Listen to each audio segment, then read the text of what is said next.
this office of the President and Cabinet, you know that His Excellency the President, Dr. Emmerson Mnangagwa, set a national vision in which he wants that Zimbabwe should attain an upper middle income society status, empowered in all forms possible by or before 2030. And in the road towards the national vision, the office of the President and Cabinet is the cockpit. It is the place where the governing philosophy, the governing ideas, the policies, the attendant decisions, the programs, but also more importantly, the coordination of the origination of most of the ideas, the implementation, monitoring, evaluation is all done by the Office of the President and Cabinet. This year's ZITF theme, which runs as innovation, a catalyst for industrialization and trade, speaks well to His Excellency the President's ideas about how the country can transit to the next level in terms of the transformation of Zimbabwean society. So the national vision, the President has said that we should leverage on our resources, including our minerals, our land, and all that we have, to come up with programs guided by the mantra nyika inovakwa neve nevayo ilizwe lakiwa ngavanikazi vako. It's none but ourselves that are responsible for ensuring that we develop our country, we build our country. So one of the cornerstones of building that country is the aspect of industrial development, also the development of trade. If you develop industries, you produce commodities and services that then come on to be available for trade. The growth of that will definitely give a lot of impetus to our national effort to attain Vision 2030. So the President has also said that the issue of finding solutions, technological solutions to our national aspirations is key and fundamental. And it is the reason why he has put up programs to build innovation hubs throughout the country at all the universities in the country that will spearhead research and development to find community-based solutions to issues that affect our society and invent technologies that speak to those issues that communities need. Once that technology becomes available, it needs to be converted to a product that can be commodified and can actually be tradable on the market. So that's why the theme says innovation is a catalyst for industry and trade. So the Office of the President and Cabinet gives the national vision through the President. One of the ministries that is responsible for doing this is the Ministry of Industry and Commerce. So that ministry, therefore, is the one that has got the ZITF company, which seeks, therefore, to feed into the national vision and say, how can we make industry be a main player, one of the main players, one of the cornerstones that will drive our quest for prosperity, improvement in our conditions of living and survival as a nation. So when we come here as Office of the President and Cabinet, we are selling both the national vision, which this ZITF company is also trying to promote. Meanwhile, we are also talking about ourselves, saying what is it that we are doing as an office to speak to that theme.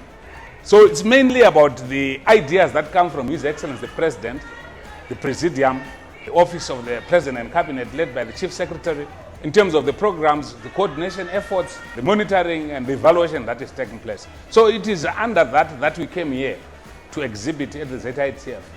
And our exhibition focused mainly on explaining what the Office of the President and Cabinet is about. The fact that the President is at the top, then we've got the two Vice Presidents, then we have the Chief Secretary. Well, before I go to the Chief Secretary, yes, Chief Secretary and then the advisors. But we know also that there is a minister, there is a cabinet minister responsible for presidential affairs, who is in the Office of the President, appointed by His Excellency. Then underneath that level, we have got deputy chief secretaries responsible for administration, finance, and HR, responsible for presidential communications, responsible for infrastructure development, responsible for social services. Then, of course, we should also speak to the 10 provincial affairs and devolution ministers. The president has said that each province should contextualize and domesticate its quest for development by looking at its own requirements within the scope of devolution, so that they champion provincial development that originates from the provinces, not from the top. So the notion of decentralization is key in the road or a journey towards attaining an upper middle income society by 2030. So they are also operating in the office of the president and cabinet. We also decided that we should showcase one of the governing tools that is available to the executive for monitoring and coordinating and giving direction to projects that take place in the office of the president and cabinet or in the country. And this is the dashboard, which provides an ICT-based monitoring capacity to the executive so that they can see the projects that are rolling out, the state of development, the challenges that they are facing, so that they can come up with interventions that will ensure that things move with the speed that His Excellency the President expects. We also felt that some of the people in our country don't have a full appreciation of the cabinet decision-making process. Cabinet is the highest or apex decision-making body in government. It is the one that makes decisions that drive the government machinery. We showcased in this exhibition the process. Either an idea can come from the grassroots through MDAs, ministries. As they do their operations, they find issues that need to be addressed in society. How do they package that to take that to cabinet through cabinet committees to then get to a point where a decision is taken and it is announced on the post-cabinet briefing, and then it is shared with the ministries responsible through a matrix. Or an idea can emanate from the executive and still be given as a directive for a ministry to research and come up with a position after consulting experts in the area. So we are showcasing that so that citizens can have an appreciation of how issues that they aspire for can be part of the decision-making process, so that a decision is taken to address those issues in a fashion that will ensure that we move forward.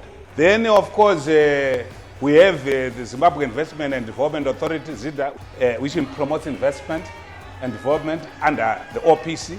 It also has got an investment promotion clip that is playing, showcasing the ease of doing business that is now prevailing in the country, but also the opportunities and what needs to be done in order to ensure that investment takes place in the country.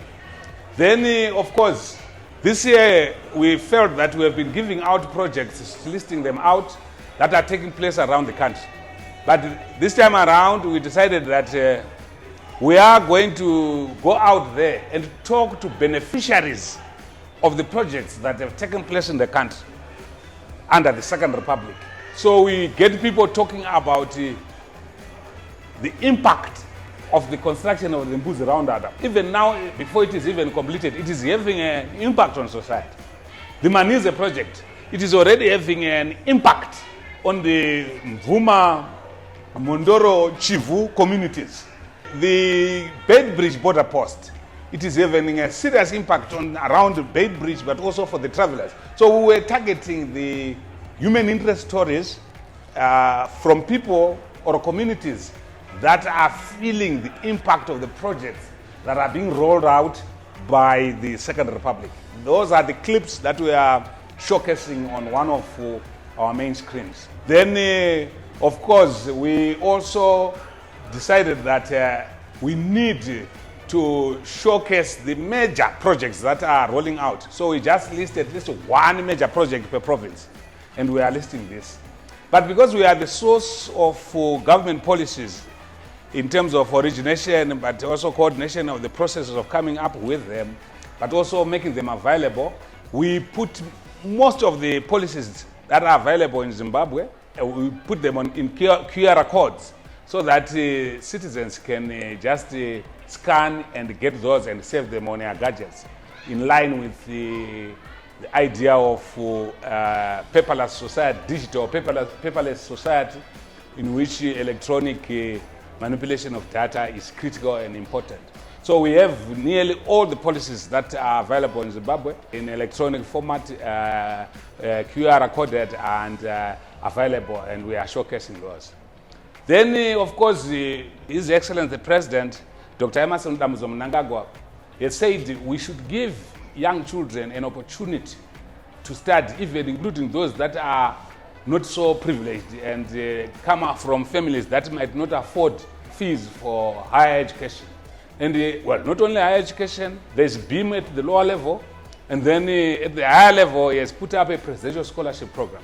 So we have here a desk interactive with our youth, providing them an opportunity to appreciate the processes that are required to come up, to apply for a presidential scholarship. But also we are showcasing testimonials from students that are studying abroad, so that others that are keen to know what happens when one goes out to study can have an appreciation of how other students are faring in that regard. Then, of course, you know that in the Office of the President and Cabinet, we have a corporate governance unit, which is the one that is responsible for ensuring that coordinating issues to do with the corporate governance in our system. They are also responsible for creating a database for citizens, in particular senior citizens. Yes, the Second Republic is giving youth opportunities to also serve on boards, but more importantly for boards of companies. This is not a full-time job, but one which gives governance guidance to companies and enterprises that fall under government. And the corporate governance unit is collecting CVs of individuals, citizens, particularly those with experience, with the right qualifications, right aptitude, so that a database can be created in which, if there's a requirement to appoint boards, they will shortlist from that database. And the appointing authority, who can be His Excellency the President, or it could be any other board that is empowered to do so, can then appoint those individuals to serve Zimbabwe as board members. So basically, I could say that sums up our presentation. It was quite exciting. We think that we managed to share with the public that was coming to the ZITF the issues that we wanted to share. It is important and pleasing to note that His Excellency the President came to the stand and took time touring this, and we were excited about that. The guest president, His Excellency the President of the Republic of Kenya, President Ruto, was supposed to come here, but because of the change of program that saw us attending the signing ceremony for the cooperation between Zimbabwe and Kenya in the morning, that reduced the time available for the tour, although this stand was also on schedule for a tour by His Excellency the President of the Republic of Kenya. We have had quite a huge traffic, particularly leadership in various capacities, passing through the stand, trying to see what it is that we are exhibiting. And we are happy that we think we did a good job. We shared good information that helps people to appreciate and know the operations and functions of the Office of the President and Cabinet. Of course, we could not finish that presentation without hammering on the philosophy, the governing philosophy that underpins His Excellency the President's visionary leadership towards an available income society by 2030. And therefore, we had a package in which we were showcasing the mantras, brick by brick, stone upon stone, explaining what that means, where we are saying that it's none but ourselves. And none but ourselves comes from the liberation struggle, where we were saying that the liberation fighters were saying the responsibility to liberate Zimbabweans is with the Zimbabweans. It lies with the Zimbabweans. And now we are saying the responsibility to develop, to build and develop our country lies with Zimbabwe. That is what the president is saying. And he's saying we'll do this brick by brick, stone upon stone, and step by step. we will never have all the resources that will make us develop everything at one time. So we'll have to prioritize, choose most important programs that will unleash more value to then cascade and create more opportunities downstream the value chain. Of course, the other mantra that we are unpacking is leaving no one and no place behind. And His Excellency the President has said that we need to ensure that every person has an opportunity in the country, but also every place is not left behind. We might not be able to spread and cover every part of the country, but this manner in which projects and programs roll out should show that we are conscious of the need to ensure that everyone benefits from this wave of development that is taking place in our country. Of course, the other mantra is that we are a friend to all, and we are not an enemy to anyone. We rather embrace the idea of being a friend to all countries. And this is an international relations mantra, saying that Zimbabwe is not an enemy to any state in the world. It doesn't seek, the President explained it yesterday during the dinner that was held in honor of the visiting President, His Excellency President Ruto, in which he said that Zimbabwe embraces all countries in the world. Others might choose to become enemies, but we don't choose to have an enemy of any sort in the world. We seek to be friends to everyone. Then, of course, Zimbabwe is open for business. We are open for business.